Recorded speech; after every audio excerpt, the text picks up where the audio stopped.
Good afternoon and welcome to the Longmont Museum.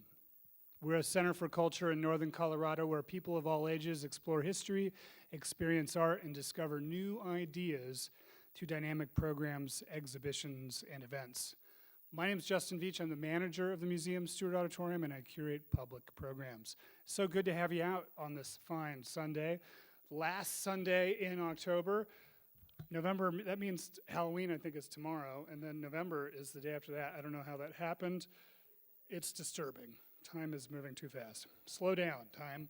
Anyway, this afternoon's program is being co-presented with with Longmont Public Media, and we're happy to have them live streaming via Facebook, longmontpublicmedia.org, and of course, Channel 8 and 880 here on local Comcast cable. I want to thank all the folks who make our programming possible, the Scientific and Cultural Facilities District, the Stewart Family Foundation, the Friends of the Longmont Museum, our many museum donors, and of course our museum members. Any museum members with us? Thank you, members. We simply can't do all that we do without you. So thank you. Tonight's program is this afternoon's program is part 2 of our Media Matters series. It's part 2 of a 2-part series. And this afternoon is on the local scene, and it is moderated by none other than City Councilman Tim Waters. Tim, of course, is the former superintendent of schools for the Greeley Public School System. And he is a general man about town. You've probably, you know this guy, you love this guy. Anyway, he's also the host of Backstory with Longmont Public Media. I want to let you know that we are going to we're going to end the program with some question and answers, and we have someone who's passing out cards and something to write with, so that we can collect those questions and then pass them up at the end. Anyway, without further ado, I'd like to welcome our panel to the stage. Ladies and gentlemen, Tim Waters and panelists.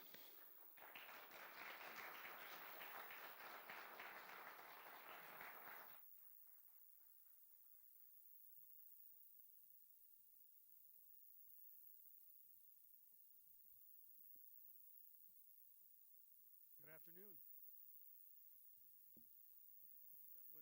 That was a real good afternoon. Thank you. Justin. Now that mic's working. Let me just state right off the top how much I appreciate, Justin, you and your crew and the museum for your willingness to host this series and all that it takes to get it started. I want to say to those in the audience, thank you for being here and giving up part of your Sunday afternoon. I'm going to say to our panelists how much I appreciate each of you, what you do day in and day out, and that you've been willing to give us more than an hour this afternoon. We'll see how long this goes, but they've been here for a while. And I'm mindful that I get a chance to do these interviews every once in a while. And every time I do it, and there's a panel like this, I'm mindful that I'll never have an opportunity to interview this group, probably ever again, with the wisdom and the experience you bring together. And for this audience, you'll never have a chance to listen to this group bring what they are bringing today in the conversation. So it's a really gift to the folks in this room today, and it's a gift to the community.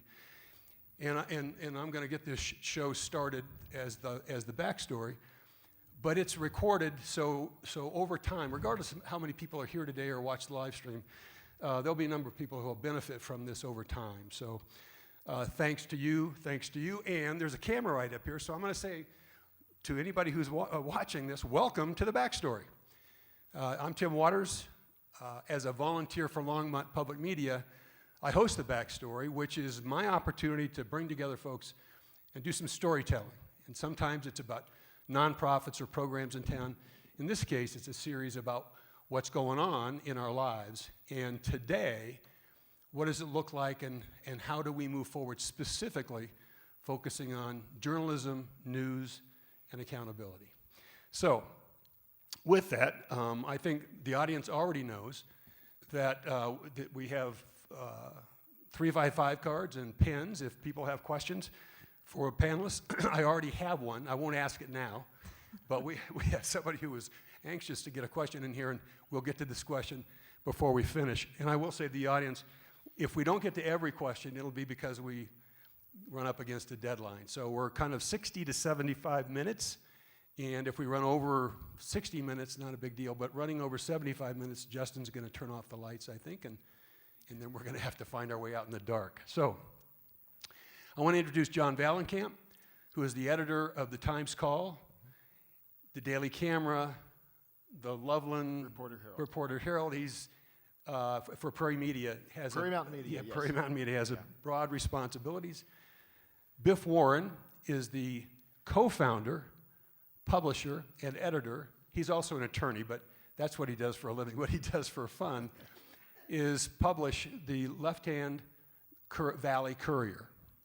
And we'll learn more about that. Macie May, who has been involved in media in Longmont in a variety of ways, and now is the regional editor of the Longmont and Broomfield Leader, online news source.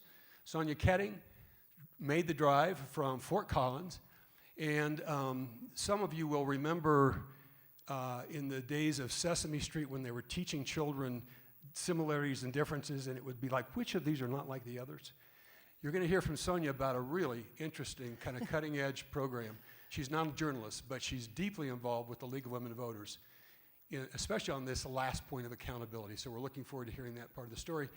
And the other end of this panel is Sergio Angeles. Sergio is the executive director of Longmont Public Media, who is streaming, his enterprise streaming this program and makes all kinds of content available through Longmont Public Media.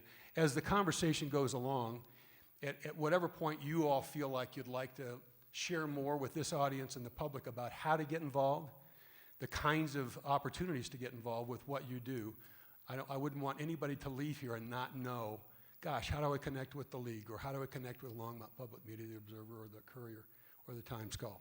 So with that, we started our first program with a panel of journalists who started talking. We asked them to talk about where we are right now with journalism, news, and accountability, and where we came from. Right? So I don't want to cover the where we came from. Kind of we got that if people watched the first episode. I do want to start with, from your perspectives, where are we?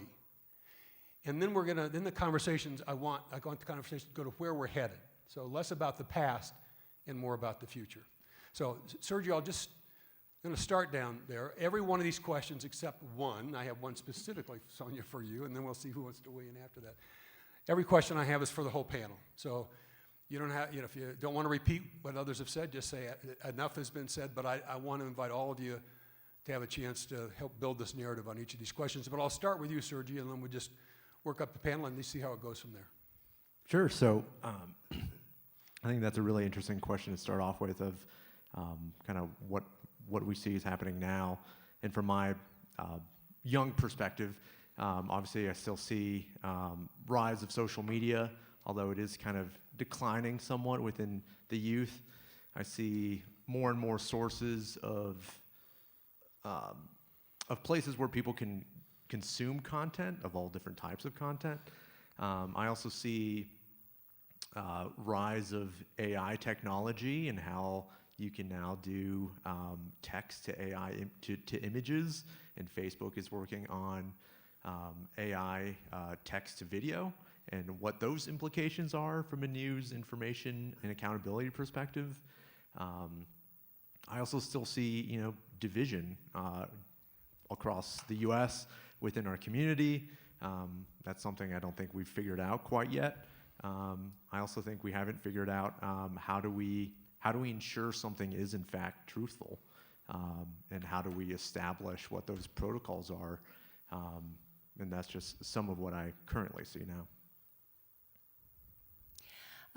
I would suggest that we have fallen really far from the pinnacle of journalism in the 1970s when, Woodward and Bernstein in the Vietnam War, and they were heroes. Journalists were heroes. And today, not only is the landscape so fragmented because we have so much media coming at us, but journalists are actually being canceled sometimes just for being the messenger, or maybe having an opinion based on all that they've seen. So I do hold hope, but it's a precarious time for democracy. You know, I have to agree with Sergio. There's still a lot of division out there, and I think there's a lot of mistrust of the media. And I think this is a really exciting time for some of us in journalism to try to bring back some of that trust. But it is a very tall mountain to climb. I see this really as a time of transition. I think back to 20 years ago and how different things were in the newspaper, in the daily newspaper, than they are now. And there are some real challenges out there, but you know, part of what I do in my day job is try to solve problems, and that's what I see. We're in that situation right now where we're trying to solve that problem of credibility, of how do we end the divisiveness, how do we get truthful information out to people. But there are a lot of things that you've mentioned. You know, everybody's a reporter now. They've got a cell phone that takes videos. We see that in law enforcement now, and how much change that has brought, sometimes for the better, things that went on before that were never discovered. Now they are. I think we're in the middle of a time of change now. It is difficult to address this without talking about what was. Yeah. I think if you went back 10 or 15 years and you had a panel of journalists up here, it would not be a group that's representing the media companies that you currently see. The Times Call would have been probably the gorilla in the room. You know, what we face now, and I'm sure it's nothing different from what everyone else here faces, is an environment in which resources are more scarce for newspapers. You spoke of the old days of newspapers. If you even went back 15 years, you would find a newsroom at the Times Call that had a dozen to 15 reporters just for this newspaper. Now we're working with 3. And so the challenge for us. I think one of you mentioned challenging times. We're in challenging times because we're wanting to do the same work, but we have fewer resources to do it.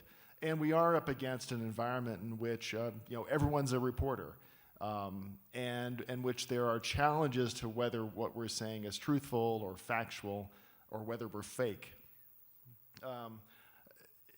That's something I think that we continue to address. I think it's something everyone on this panel probably deals with every day, which is how do we take the resources we have and do good work with what we have. Not to prolong this, but if you went back, there was a time when the Times Call had a reporter covering Carbon Valley, and a reporter covering Lyons, and a reporter covering Weld County, and a reporter covering Boulder County, and a reporter covering the State House. And those days are over. We're not going to get those back. So we're in a time of figuring out what to do next. John, I think you have one reporter covering all those, don't you, right now? We almost, yes. Just being facetious, Yeah, but I know but the challenge is you find, it's difficult for a reporter who's been given a certain beat to even focus enough on that beat because he's being pulled to do other work. So you all may have touched on implications, but I want to make certain before we leave this. There was a reference. You made a reference to a perilous time for democracy. If you want to unpack, are there implications that you see given the transition, and why should, from your perspectives, why should anybody in this hall or in this community care about those implications? Well, in reference to democracy being in the balance, I think journalism has been very important in our Constitution. And the League of Women Voters specifically has built decades upon educating voters. And how do we do that? Well, I mean, journalism is a large part of that. And if the trust falls out and the staff falls out, well, then you're left to anecdotal stories that lead people who maybe don't have the civic education, aren't interested, or pulled in so many directions. And that's where it's convenient to call things fake. And so all the disinformation, misinformation that's out there, it's messing with the ability to have good voters. That's a foundation. I mean, we're a democracy. People have to be smart enough to vote well. And if they don't have the right facts, how can they? Any other comments about implications and why anyone should care? I think that's a question we should all figure out how to answer. I mean, obviously, all the people here seems like they care about what those implications are, but where's everybody else? We have a city of almost 100,000 people. Why aren't they watching this? Why aren't they participating? Where's the disconnect between, journalism, accountability, and the rest of the community? And how do we fix that? I think that's the question I think we should all figure out how to answer.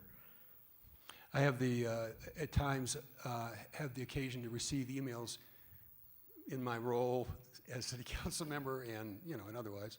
I'm doing this as a volunteer, not as a city council member. I want anybody to know that. But as Justin did the introduction, he commented on that. And it is easy to recognize when you have strong opinions grounded in little or no information.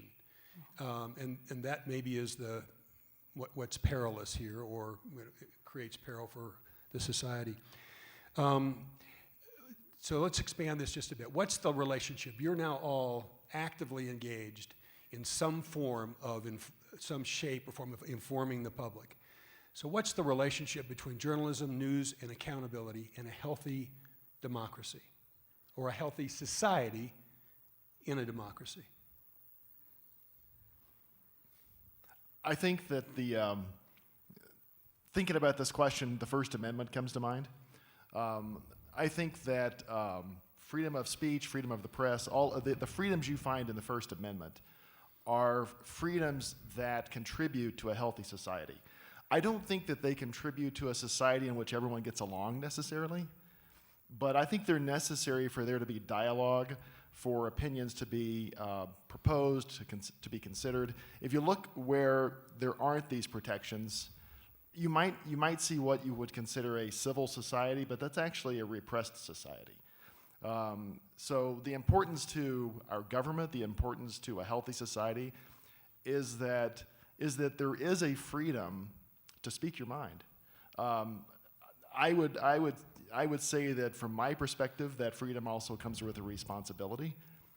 It's not licensed to do whatever you want, at least from my perspective, but it is. But it is a freedom to do the best you can in terms of presenting information and to giving the public a voice. Other comments? I think one of the things that John mentioned, if you look around the world, and you do see other societies that do not have freedom of press. We talk about First Amendment, and everybody thinks of freedom of speech, but the press, journalism, is in the First Amendment to the United States Constitution. We probably haven't done a really good job of reinforcing that and talking about that. I mean, we do our jobs of reporting about everybody else, but we don't talk so much about what we do. I was going to say, I think there's numerous studies done about the benefits of having news for a community. But I think one of the things I think they don't really touch on is the archival purpose of news and how it serves as a history to the city of what happened that specific day, and how can we learn from that if we were to look back on it, 20, 30 years from now, we have a record that we can look at.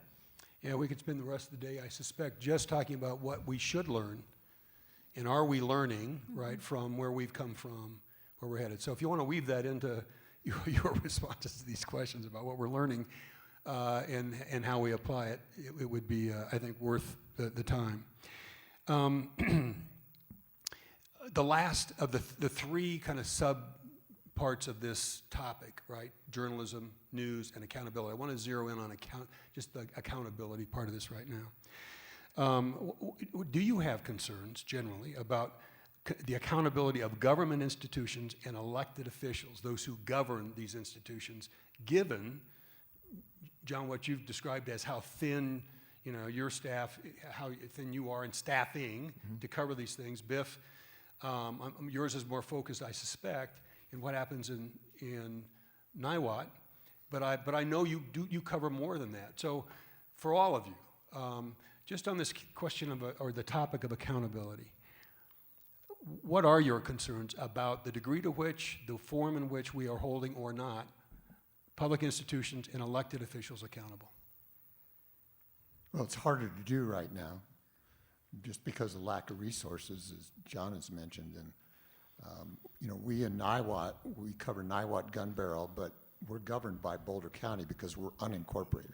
We don't have a city councilman, so Tim, you can't run for city council in Niwot. But That's good to know. But we still pay attention to what the county does and what the local improvement district that we have does, what the sheriff does, what the Mountain View Fire Department does. We pay attention to all of those things. On the good side, though, is that there are so many other ways to get information that we never used to have. If you think back 30 years ago, we didn't have the internet, we didn't have email. People would have conversations on the phone. That was not discoverable. Now we have emails that are discoverable, and we can do that fairly easily with records requests. So we have some resources that offset some of the stuff that used to go on, backroom stuff that was hard to get at. I would have to add to that, like, in addition to having the ability to do all of those requests and find those emails, there's a lot to go through that goes back to the resource problem again. The other thing I find as far as accountability for governments is, finding governments that and candidates and government officials who have not really had experience with newsrooms because deserts have popped up. So then when you bring in news to that area, like I don't even know what to do with a newsroom who is trying to hold me accountable. I don't have a process or procedure for this. I've got to figure this out before I can even talk to you. So, like, with the reduction of news in society and newsrooms becoming smaller, I think governments in some places have, pulled back on what they've had to share and how transparent they've had to be. And when they get asked, they're like, oh, wait a minute, I don't know how to deal with this. So I find that to be one of my biggest challenges, actually. I would say, whether a politician is surly or ignorant, I mean, there have always been those. But the accountability for that is a huge challenge now because ignorance will step up. If they never see a reporter, if no one ever shows up, then they might not be educated in sunshine laws, and they might not realize that you can't just step behind a door to make an employee decision and, oh, by the way, let's approve this and that, and all these conversations, and they don't understand. Who knows what governments even give that training? So there's something happening there. It's not unusual or new to have politicians that are surly or whatever it is, but it is new that they are not being observed as much as in times past. Government has a history of trying to suppress or hide what it knows from the public. That doesn't go for every person who works in government, for every elected official. But it's true, and especially when you get to communities where there is not the level of knowledge about public meetings laws and about open records laws, that you can run into a bureaucrat who feels as if he or she owns that information and says, well, you can't have that, when in fact it's information that is collected and held and paid for by the public and by taxpayers. And that continues to be a challenge. It's not just at levels like town boards. Recently, the University of Colorado named a single finalist for president, which suggests to anyone looking from the outside that perhaps there were some finalists that no one else knew about or that they didn't want anyone to know about. We don't know that to be true, but when a public institution is searching for someone who is going to lead that institution and spend and be responsible for public dollars, it's good for the public to be able to know how they go about their business. I will say, and this gets to our resources, reporting is really hard work. It really is to follow. Let's say it starts with a news tip. It's like, hey, I'm hearing about this going on. Well, you have to research that yourself. You have to track down the right people to talk to.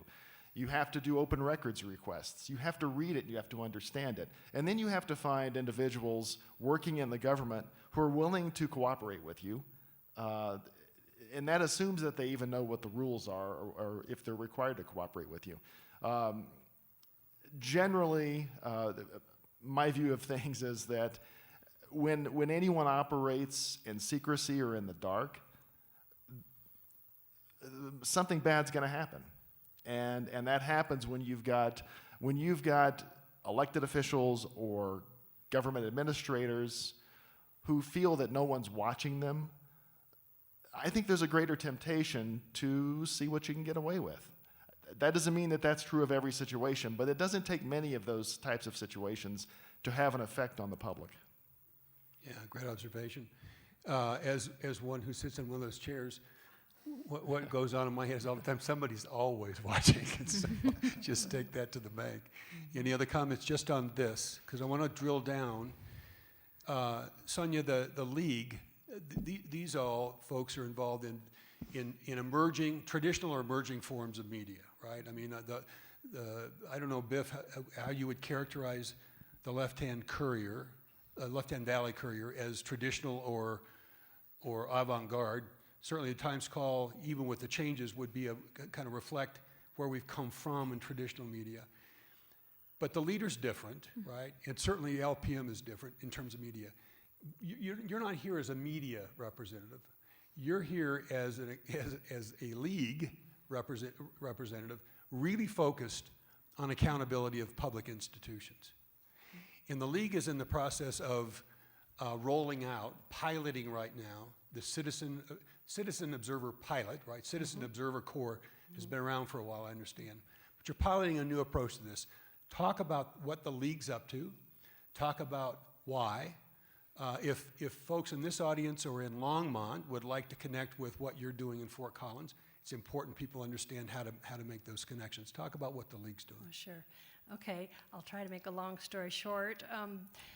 In 1920, the League started educating voters as soon as women got suffrage. And just in case anyone wouldn't know this, men are often members of League and very welcome to League, but the name remains because of the homage to suffrage. So voter education is a pivotal piece. And just in 2022, they adopted at the national level the new slogan to carry us forward is "Making Democracy Work." And I actually am a journalist formerly in my career and my education, so in small newspapers too. So I have some experience there, and grew up watching Walter Cronkite with my dad and the Vietnam War, and I saw that pinnacle of journalism and have always been civically minded. So when the League picked a slogan of "Making Democracy Work," and then I noticed that journalism wasn't part of that. Nowhere were they addressing what has happened to journalism in the past 10 years. I was kind of on fire and made some presentations that other leaguers definitely recognized, and we coalesced a group that's the News Access and Literacy Task Force. Our state league, the Colorado League of Women Voters, welcomed that and adopted that as part of our Making Democracy Work. Colorado is concerned about it. We'll see about the rest of the nation, but it starts here. And I am first a member of the Larimer County League. The Observer Corps is something that we've long had. The League has lots of opportunities to engage, we'll say, depending on your interest. One of those things that always sounded intriguing to me was Observer Corps, though I never did it. If you do it, it means you have to show up to meetings and sit through them, and sometimes you don't want to do that on a cold winter night, or, there's always something else to do. But some did it. But then what would happen is they would get elected to council. Like they go run for council and then they can't do it anymore. And also those notes were going nowhere. People would sit and they would see neat things and they would share information, and once in a while it was useful to one of our teams working on something, but oftentimes it was just a meeting regular, and with the notes not going anywhere, it wasn't so compelling. It was kind of languishing. And so then when the News Access and Literacy Task Force began at the state level, I was introduced to these excellent partners working in journalism. And we clicked, and I happened to mention the Observer Corps that still will ever exist for League. And we started thinking, what if it wasn't just internal notes? What if we could turn this, to face the public or the news? And then the idea just took off from there because all the partners were ready to stand up and support us.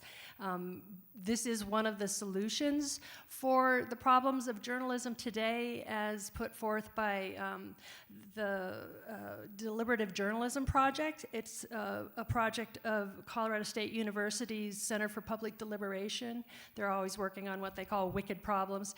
And citizen reporting is like solution number 3. What if we brought citizens back to do this? Would it maybe help build trust? Because it's not like, oh, a journalist that has maybe a secret agenda or something. These are just your neighbors doing this. And indeed, there is some evidence to show that it can work, because one of our kind partners back on the East Coast, the City Bureau, it's called, they have 2,000 citizens showing up to events across the Eastern Seaboard. And it's working so well that they received a grant last year for $10 million to expand. So people like it. And so when anybody would say, oh, who's going to do that? That's for wonks. Well, these people love it. And what they see, instead of being, meetings where, who are you, what are you doing, they're welcomed into meetings. They're known enough now that people will slow down and say, oh, let's not use acronyms because there's a documenter in the room. Help them get set up, and then these people that are doing the documenting are their own club, and they'll share information, have get-togethers like, well, here's what's happened here, and then the information coming out of there has actually created some news streams where journalists can go look, anyone can go look about some things that are percolating through various meetings. Not just meetings that now newspapers can't report because the staff has been gutted, but many of these meetings were never reported. There's all kinds of citizen boards. Larimer County alone has 100 public meetings we could be attending. That's a tall order, and we'll have to, parse to what's most important of a moment, but there's a lot of work to do, and there's a lot of people that are interested to do it. So, as journalists listen to what the League's doing, I guess a couple of questions. One, does that spark interest, concern, or opportunity to connect with the League in terms of what your roles are, in terms of accountability? All 3. Yeah. So, really, I think certainly interest. In order for this to work, I just to be fair, I'm honest. I'm a fairly distrustful person. I'm skeptical because that's my job, is to be skeptical. So I think it's a good idea, and I'm not here to make a deal with you in front of everyone, but certainly this is something that I would be willing to look into. I think it's something that we have kind of adopted, maybe a little bit of that model.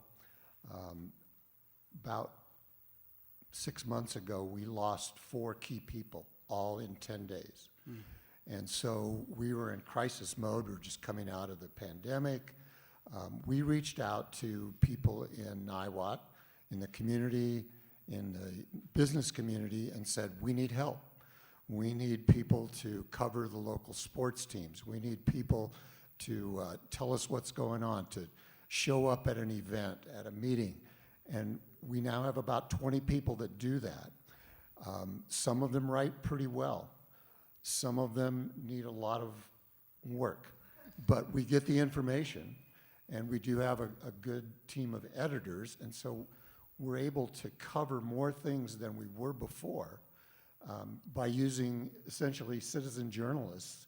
And a lot of these things are not controversial. They're public events that go on, and it's just, kind of setting the tone for the community. But what it does is it builds that trust. Because now we have those 20 people that we're communicating with every week, and everybody that they know, and they develop that trust because they probably already were going to be at that meeting. It's worked pretty well in the last 6 months. What are you hearing as you listen to this, Macie, about the way, does the leader take advantage of this, or might the leader take advantage of the Citizen Observer Corps? Yeah, I mean, I think this has been a question, citizen journalism has been a question that media has been trying to wrap its head around for some time now.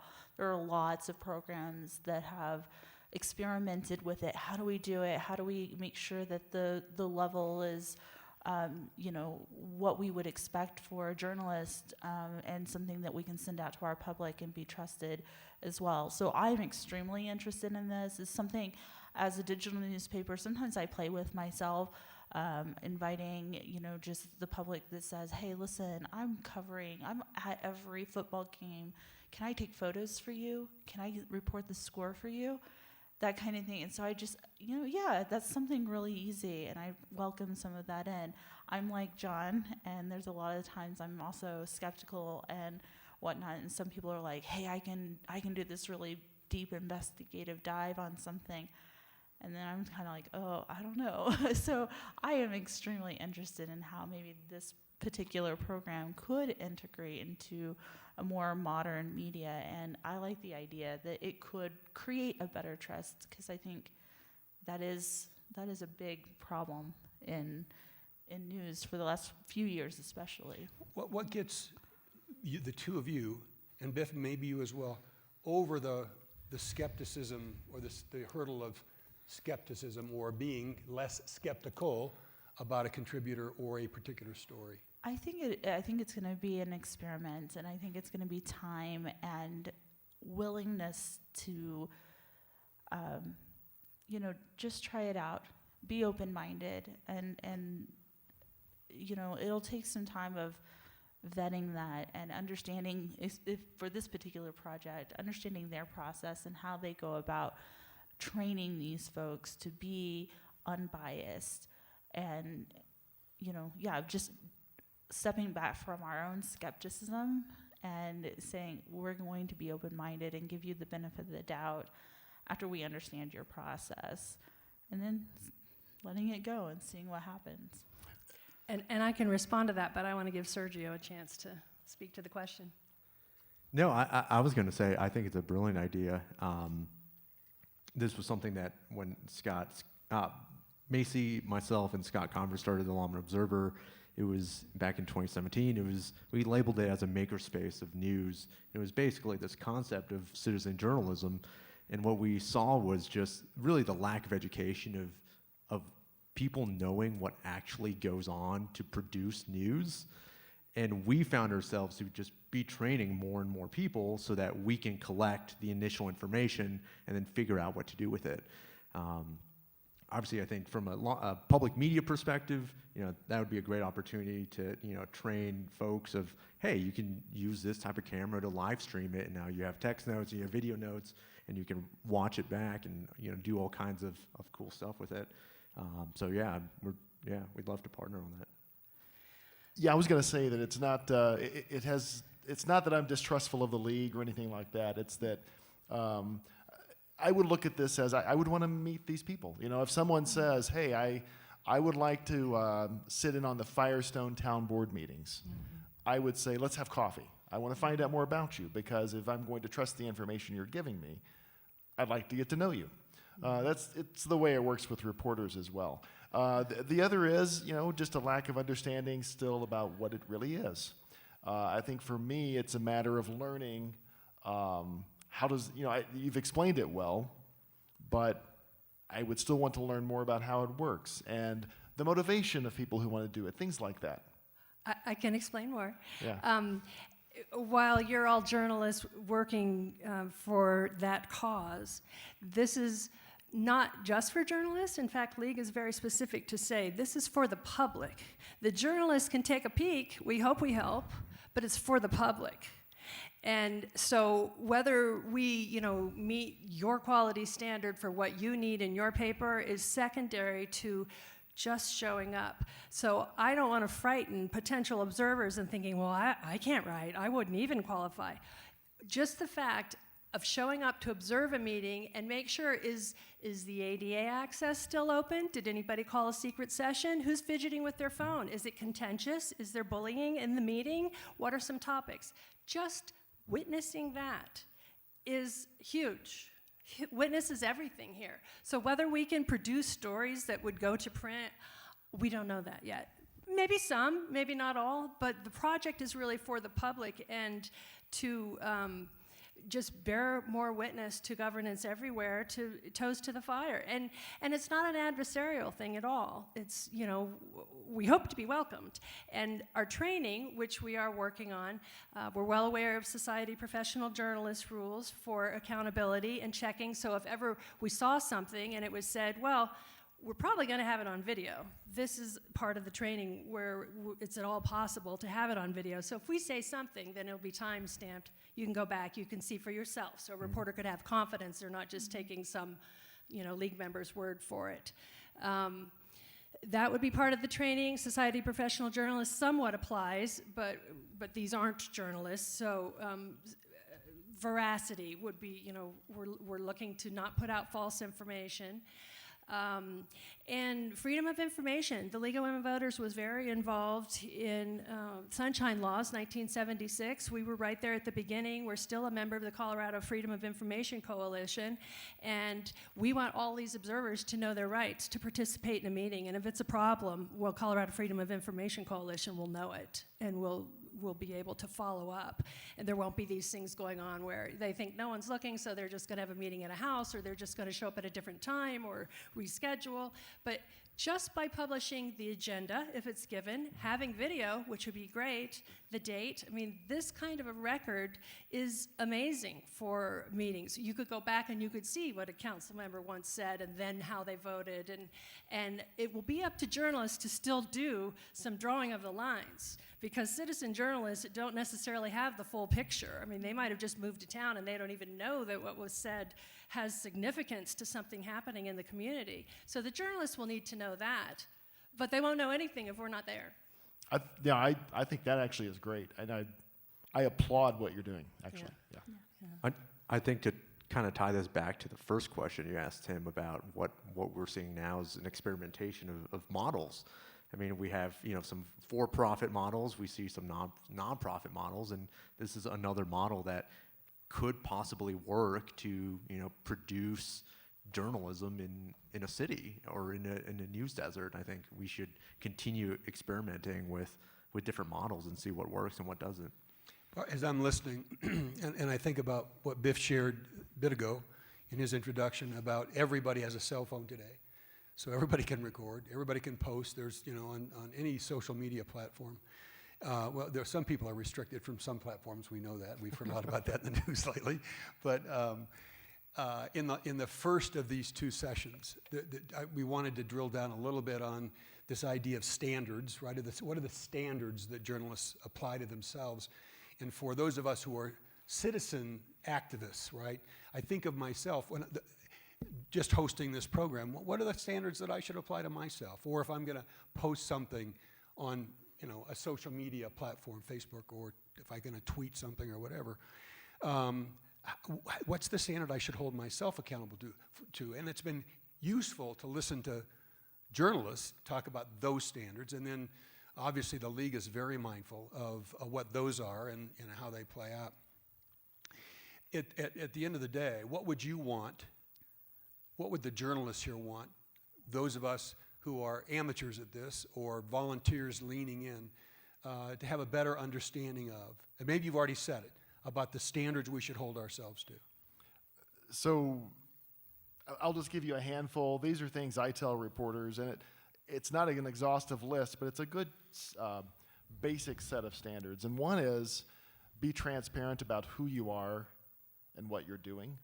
Our expectation is that if you're going to work for the Times Call and you are doing work for the Times Call, that when you're speaking with someone, that's the first thing out of your mouth. You should not misrepresent what you're doing. So represent who you are honestly and what you're doing. The other is, and I tell people to know their biases. So basically, when you get to work, understand that you have biases. And I'm not necessarily speaking political biases. Each of us has a background, family we grew up with, maybe our personal experiences. It could be political. But understand that you have them so that you know that you can set them aside. Because I think if you don't realize you have a bias, it's probably more easy to succumb to whatever that bias is because you don't recognize it. And then this one's a big one. I've probably said this 100 times to people, which is report what you know. Don't report what you think you know. Report what you know. So if a reporter says, I'm not sure what to write here, the first question I ask them is, well, what do you know? And then I'll let them start talking, and then I can say, well, but do you really know that, or do you think you know that? So that's another one, which is report what you know.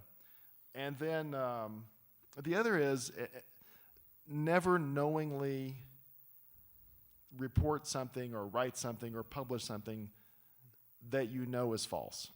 I mean, you can make a mistake, you can get something wrong, but never knowingly report something that you know is not true. Those are four. I mean, each person may have their own. There are other rules you can have. I've known people that said one of my rules is I won't even accept a free cup of coffee at the council meeting, whatever, which is fine. But those are, I think, good four basic rules. Any other comments? Go ahead. I'm sorry. I would say one of the things I try to talk to my team a lot about. Some of them have a long history in media.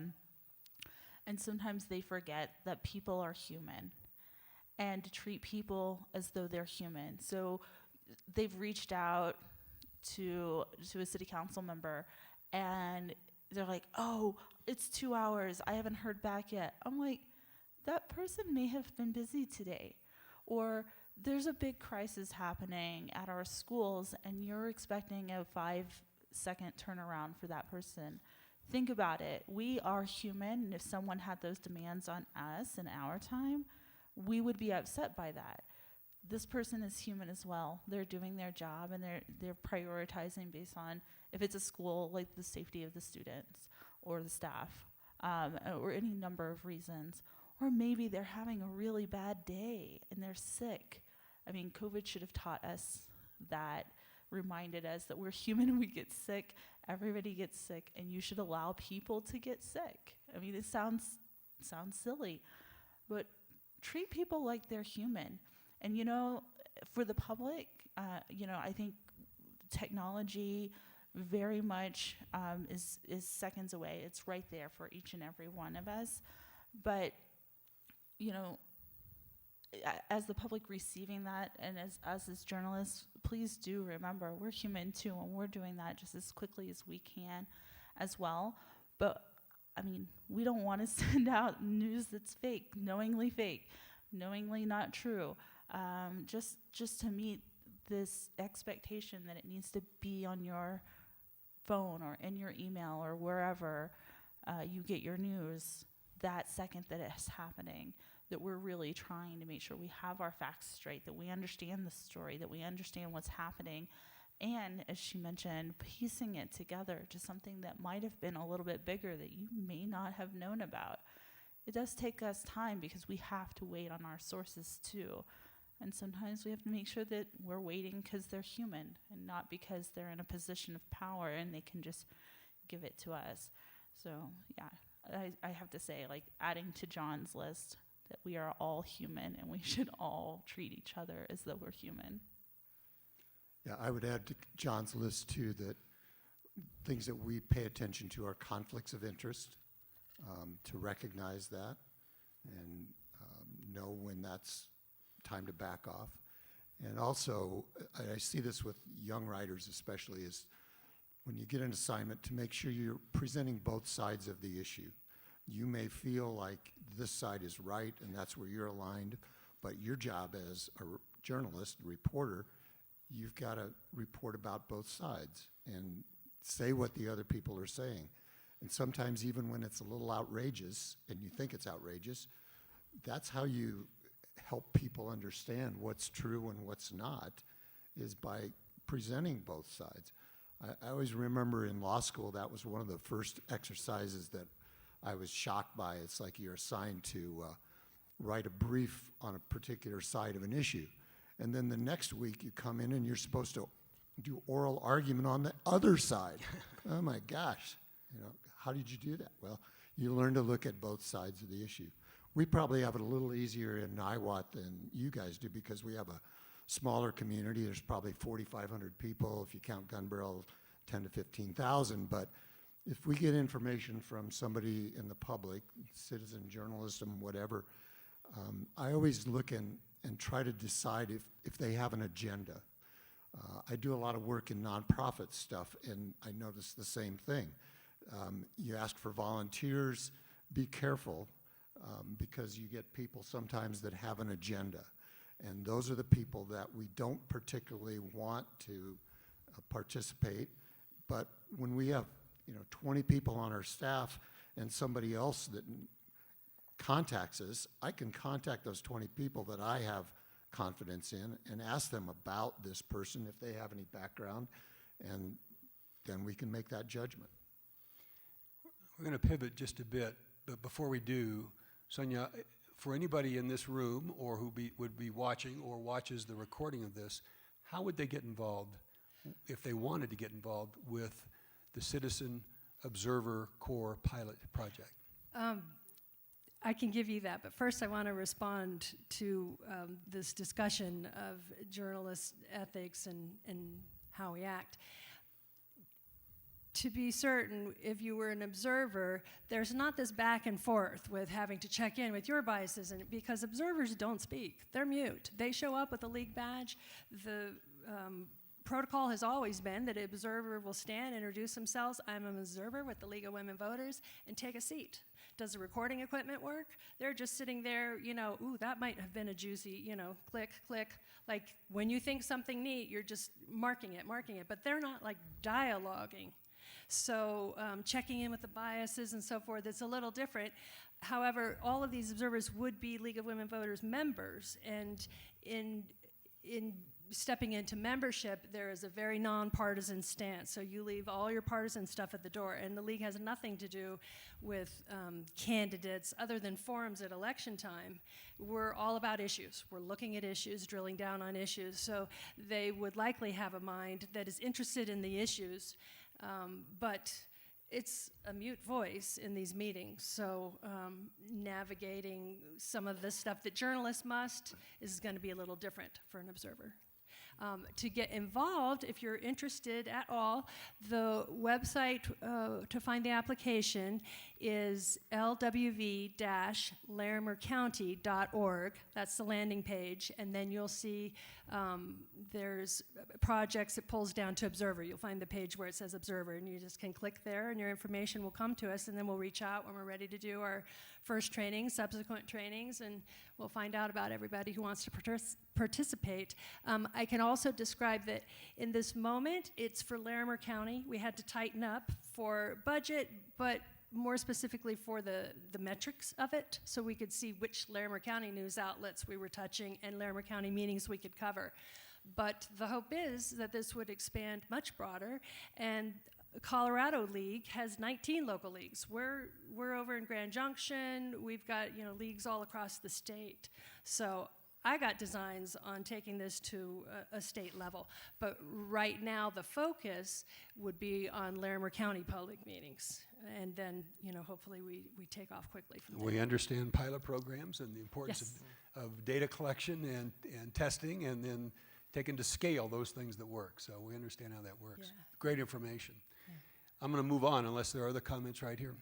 That we did get before we walked in, we had a question from the audience. I'm going to ask the question and see what your thoughts are.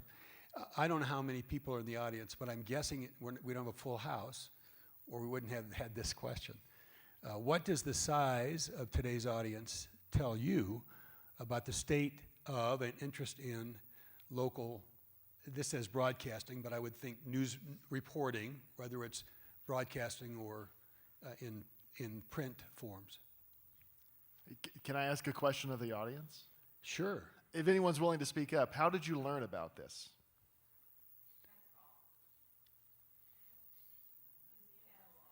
museum catalog. For those who are watching the recording, what we've heard is the Times Call, the museum catalog, and probably that scintillating little video on Longmont Public Media. Maybe not that. So, anywhere else? Those are, yeah. Okay. Well, what it tells me is that these are the people. I'm gonna state the obvious. that not only this is the group of people who learned about it, and the people who have an interest, a personal interest, to be willing to take a couple of hours out or an hour out of their Sunday. But then 3, it's the people who had time to do it as well. This is not to say anything bad about anyone here, but clearly there are a lot of other people who found better things to do today, I guess. But the thing is, I think that I don't want to be dismissive of anyone else in the community, but there are a lot of other things to be doing on a Sunday for people. We are in a community where there are outdoor pursuits they could be doing today. It's a beautiful day. People who have kids at home who aren't going to think, hey, I'm not going to find someone to watch the kids while I'm there. So I will just simply be appreciative of the group that's here. And I don't know how many people are watching, but I'm going to, can we find out how many people are watching? Well, I don't Somehow? know that we have Yes, that we real can. time. Okay, I'd be curious to find out how many, because it could be that this is actually fewer than half or a much smaller group. So it's hard for me I don't know that I have the background to say what this means outside of the fact that there certainly is a core group of people in this community who care enough to come to an event like this and to learn and be willing to hear us speak. And you're also welcome, I'm sure, I can't speak for everyone, but any of us, I'm sure, is available to speak afterward as well. Yeah. Well, I'm encouraged the fact that the museum was willing to let us use this great facility on a Sunday afternoon, and that we would have anybody show up. So I appreciate that. Any other comments before? I'm going to ask. Go ahead. I would say I'm not concerned. I mean, being from the league, we're used to this, especially now in a day of Zoom meetings. If you give people the chance to tune in at home, well, they will. And that's been a gift because so many more people, I mean, you can dialogue with people in Denver who would have never driven an hour to meet up. And as far as the critique that, it's the white hairs who show up, well, I mean, yeah, because many are retired. They have more, that's not new. This has always been the case. Your civic mind has more opportunity as you get closer to retirement, and, that's maybe stereotyping, but it just is that, and we're still going to do the work. It's not about growing a huge audience. It's never been about growing a huge audience. It's about doing the right work, and when the audience pays attention, wants to go back and find that information, it's recorded. I have 2 questions here that are related to information and misinformation. Let me read them both, and then you decide where you'd like to go. Here's the first question. In the effort to be fair, has the responsibility to call out misinformation suffered? So here's a related question. Presenting the views of both sides equally can sometimes mean presenting a falsehood as facts. How do journalists resolve that? Right, so both of these questions both address this issue of misinformation, disinformation, and the role of reporting, right, and what consumers of the news are getting from whatever feeds, right, platforms or traditional news. As journalists, how do you deal with this issue of fair and balanced and also calling out what may be mis or disinformation? I think it's a lot of research.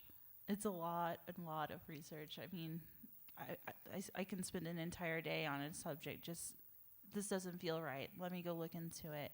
Calling people, people I trust and whatever, get their idea. And then, the next person I call will completely negate that. So now I'm back at square one.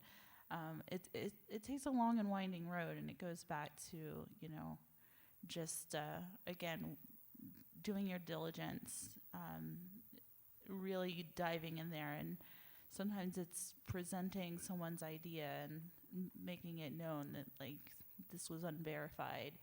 I don't know. It's just like I said, a long road of trying to do your due diligence. So, and I want to make sure I understand the two questions. One regards how we call out misinformation, and then the other is if we're presenting what are two sides, sometimes we may be giving a falsehood a voice. As a side, yes. As a side, okay. Well, I would say in terms of calling out misinformation, the way I would look at this is yes, we could editorially, or that means in terms of our opinion, call this out. We could write an editorial. We no longer have an editorial board, so that's not going to happen on us, unfortunately for the Times Call. But when it comes to our reporting, I put the onus on the reporter and on me and on other editors to work to make sure that what we're reporting is verifiable. There was a headline in the Times Call yesterday. It was a story that clearly had two sides, and each side had their own what they want. The sides disagreed, but to the extent of reporting that, it's important still that we present both sides. And I assure you that there's going to be someone on each side who's going to say, well, the other side is representing a falsehood. So when it comes to reporting, I still want to try to present both sides, but tell the reporter, hey, you're going to hear this from this side and this from that side. Your job is to seek verification from each side that they have some evidence of what they're saying. And I know that was kind of nebulous, but I'd be happy to speak with anyone about it. No, it's a tough call. The other thing is, so actually I think I probably did kind of touch on both of those. The other is I handle the submissions that come to our opinion page. And certainly the majority of people who have anything to write to us about are writing from a particular point of view, and they will present their, I'll put in quotes, facts to support what they say. I work really hard to try to make sure I vet those and bounce those back to the writers and say, hey, you're giving me this number or this stat to support what you're saying. Can you give me your source for that? It's really hard to do anything that's exhaustive. The best we can do, I can probably speak for others here, the best we can do is the best we can do to find out for ourselves. If I find evidence that is clearly contradictory, then I will say, look, you can't say that. You can't put this forward as a fact. But if I find something that might support it, I'm willing to have a little gray area and let someone say it. Any other comments on this? Yeah, I think I agree with John. It's a hard call, but that's part of what we do is we make those judgments about what's a fact, what's an opinion, what's a mixed thing, and try to, again, because if somebody is saying something that is wrong, I probably want to report that they're saying that in some circumstances, because that's important for people to know as well. But then I'm going to follow up with whatever I've been able to verify that indicates it's not true. I think you have to do that to have credibility with people that are reading what you're writing about. And as John said too, it's hard with the resources that we don't have anymore. And there's only so much you can do. Yeah. But you have to make an effort to do what you can to verify things. And that, I guess that's one other advantage we have now that we didn't have 30 years ago is you can go to the internet and you can check things.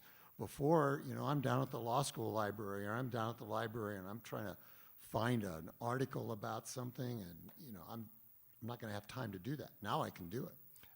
I will say this, and it was I will credit a woman who wrote a letter to our open forum in the past few days about this. There was a question about, I think it was about critical race theory. It's like, well, what is critical race theory? And writer one said, critical race theory is this. And the next letter writer said, well, critical race theory is that.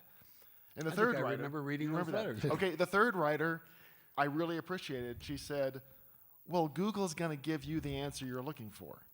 Yeah. And if, depending on what you usually look up and which sites you normally go to, Google will push that to the top of your that'll be the top answer for you. And so, and for me, it's like, well, I should have known that. But, the thing is that what you're looking for, especially these days, is the very thing you're going to find, because there is an algorithm somewhere that's going to make sure you get it. Interesting. Well, having been the recipient of, on occasion or two, of phone calls from you to verify what someone else has written, I know that you do what you just described, because I received those phone calls. We're going to run out of time here, so here's two questions, right? We'll take them one at a time. But the first is, the league really does count on volunteers. I believe that's true for the Observer. I know it is for Longmont Public Media. I assume it may be true for you two fellows as well. So the question is, for organizations that do count on volunteers, for people to lean into what you're doing, what would you share with this audience and those who watch or listen to the recording about the examples of volunteerism, right? What are the kinds of things you need, and how do they get involved with your efforts? I'm just going to correct you. It's not the Observer anymore. Oh, I'm sorry. The Leader. Yeah. Sorry. And that is actually a big confusion, seeing how Sergio, Scott, and I started the Observer a long time ago, and then it moved into the Leader. And I'm still there, so people still get that very confused. That would be misinformation, wouldn't it? But an honest mistake. It's just a confusion for sure. But as far as volunteers go, yeah, we definitely do. We love when people send us photos of an event that we weren't able to attend. We have 2.5 staff members in Longmont currently. It's, we work really hard through the week, and we have one person staffing during the weekend. And so we cannot physically be everywhere. So we love when people send us photos from their experience, such as the Halloween parade, which we were at, but or some other little event in town. Those are wonderful, and tell us a few things about it. Sometimes we can turn that into a really quick story. Sometimes it's great when people tell us, oh, here's, a little thing happening in our neck of the world. Those are wonderful ways to helping us out. It's just some of the easy things for people just to jump in, for sure. Yeah, I think we depend on a lot of folks to do that. I'll give you an example. Recently, we had a member of the community who's well known, had a pizza place in Niwot for 25 years, died in a tragic car accident at the Diagonal and Niwot Road.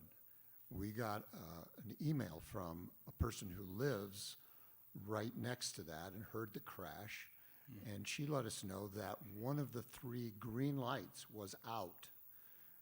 Trying to find out why this happened. Why would somebody pull out and be hit broadside? That light was out. We went over and checked it out, took pictures, and you can see that the lights are not synchronized. So on the west side, it turns green before the east side. And if you're on the east side and you're looking only straight ahead, you see a green light over there because this one is out. Those kind of things are really essential to finding out those kinds of things. The Department of Transportation, I said, contact them. They did. They fixed it the next day. But it's those kind of things that people that are out in the community, you hope that you have their trust and confidence so that they will contact you, because then you can follow up on it, and that's the kind of information that we need from volunteers. The other comment I would make about the audience today and the audience online is, I think it's somewhat of a reflection that people perceive that local journalism, the Times Call, the Daily Camera, the Longmont Leader, are doing a pretty good job, because there's more concern, I think, on a national level than there is in Colorado. And the Front Range, I think, is a pretty good place right now. So I don't see that, if we had a big issue that we're not doing our job, then there might be a whole lot more people here. I will say, and I'll answer your question, but I'll just want to quickly address that. You live in a community that has sort of two newspapers covering you, right? I mean, my hometown, Denton, Texas, is a city of 140,000 people that has one newspaper that delivers once a week. You know, they still are online every day, but you've got people who are like busting their rear ends to cover your community. I think that's a good thing. How to get involved? Call us. Yeah, you know, the thing is we don't have eyes and ears everywhere. You know, we listen to a police scanner, but if you see something big happen or hear of something, call us. I much prefer that contact that day than the next day when someone calls and says, well, why didn't you cover that? And I'll say, oh, if you'd only called me yesterday, you know, we probably would. Because we don't automatically know everything that's going on. You wouldn't automatically know that green light wasn't working unless someone told you. The other thing is if you do have an event, if there's something, especially community event, maybe your business did something, email us at yournews@timescall. You can actually send us your photos, send us your little write-up. We'll get that in. The other is if you have an opinion, share it with us. Send something to our open forum. And call me. My number's in the newspaper. It's online. I think there's at least one of you out there, probably more than one, who's just called me and said, I want to talk to you. I'm reachable. I think this is a really great example of how you can get involved with Longmont Public Media. If you're interested in maybe doing your own interview show, or maybe you want to film, I don't know, your grandson at a football game and don't know how. We have all the tools and equipment. We teach our community how to do that, and then we help distribute it all for free. And if you want to, you know, get even more involved, you know, we can show you how to switch the cameras so that you can kind of see how the sausage is made kind of behind the scenes, and get a better understanding of how media works.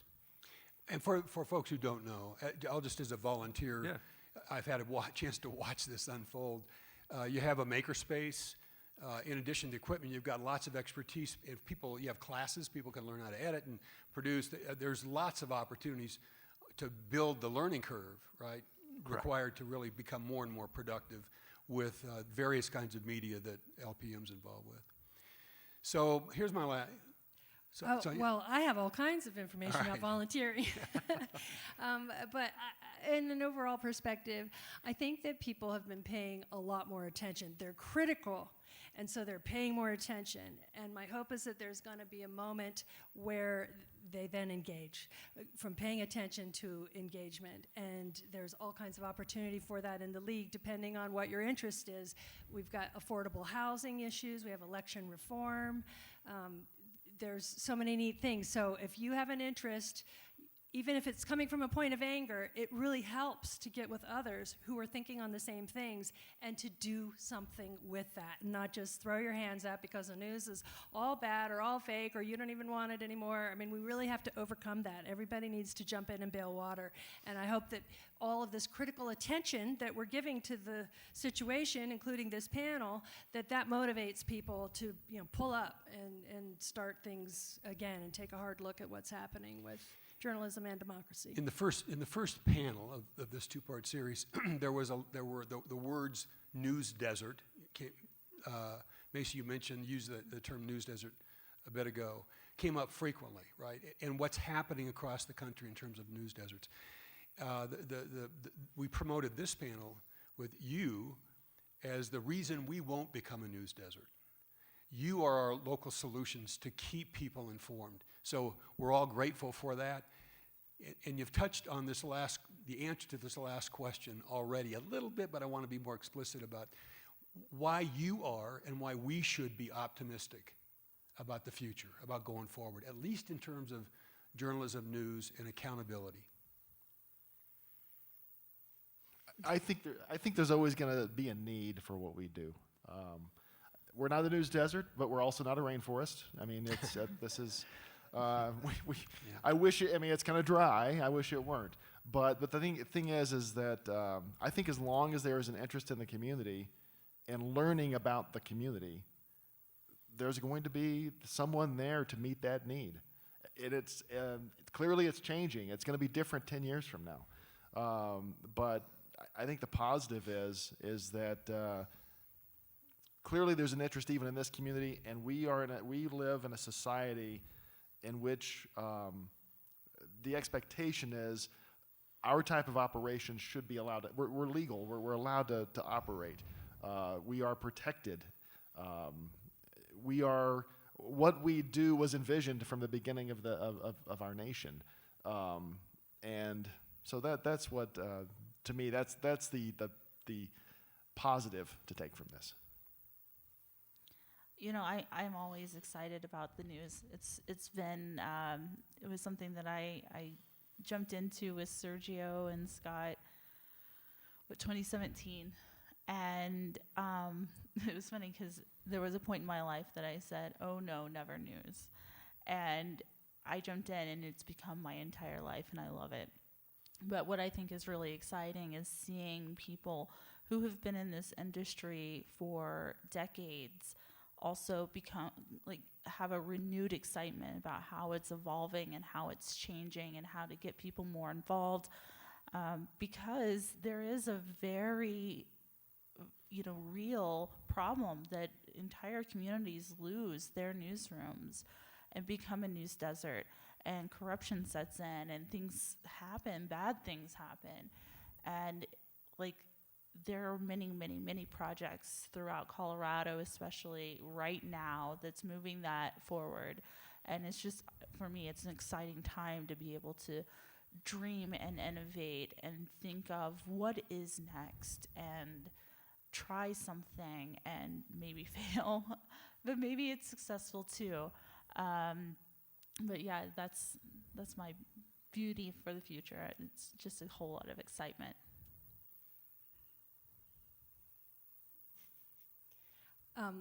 I will always have hope in the ingenuity of humanity to confront the things that are happening. And so I hold hope there, and I think that, for every crisis, it offers a great coming together. And maybe this is all for a reason, and we can make hay from all the problems, and people will engage like never before. I think it's just great to see, obviously, 5 of us here, 6 of us care, plus all of you that care about this subject. I think that's something to be hopeful about. I also think just the way technology is evolving, I think there's obviously risks to that, but also just benefits to that, making some of what we do easier, which could make producing news, video, distributing news and information even easier. Obviously, there's still challenges with that, but just providing more access and just having just a lot more media education, so that people know kind of what's going on. Biff, last word? I'm optimistic. I think just it's an opportunity to solve a problem. And there's been a lot of change and lots of different ideas, and like you said, some fail, but we try them out. We now publish a print edition every 4 weeks, and the other 3 weeks we're online. So that gives us more revenue for people who subscribe online, but there are not as many people that would like to subscribe or that do subscribe online. I got an email the other day from somebody wondering why we didn't cover the car accident that I just mentioned. I mean, we covered for 3 weeks, but it wasn't a print edition. And it's so it gave me a great opportunity to say, look, you're missing out a lot of stuff. If you subscribe online, it's not that expensive, a couple bucks a week. Yeah. You could do that. But I really am optimistic. The one other thing I think about, and this goes back to the past, and some of you will remember when we had the Rocky Mountain News and the Denver Post, and there was a lot of sensationalism and in the news media and battles back and forth in the newspaper. We don't see that anymore. It's kind of evolved in a way that you don't publish headlines because they're going to cause somebody to put a quarter in the box and buy the newspaper anymore. What I see happening, and I think we've tried to do that, is I see newspapers, journalists doing a better job maybe of building consensus in a community. The national politics seem to have split it apart, but on the local level, I think I see more consensus. You know, NIWAT, we operate mostly with nonprofit organizations, and there's a bunch of them, and they all do different things, but they all work pretty well together. That didn't always happen, but over time, it's kind of like now you respect what people do and you understand what they do, and I think having a local newspaper has actually helped that. There are times when we could write about different things that somebody says or does. I remember getting a nasty email about somebody taking down a sign along the road. We have what we call Burma shave signs when there's an event. And there was an Iowa high school graduation. And that day, somebody came along and took down the graduation, congratulations seniors. It was a guy who had a senior, but he did it after the thing. But the guy that was upset didn't know that, and we didn't write about that. We could have, because it was local organizations, but it all resolved to stuff like, oh, okay, that's what happened. Yeah, you really did wait, and yeah, you weren't taking our space. And so there are those opportunities, I think, for journalists to create controversy or to build consensus. And I think it's working more on the side of building consensus. Well, I'll say if you five are optimistic, I'm optimistic. And I'm guessing that the audience, if they're not optimistic, they're appreciative of your time this afternoon. So why don't you help me thank them?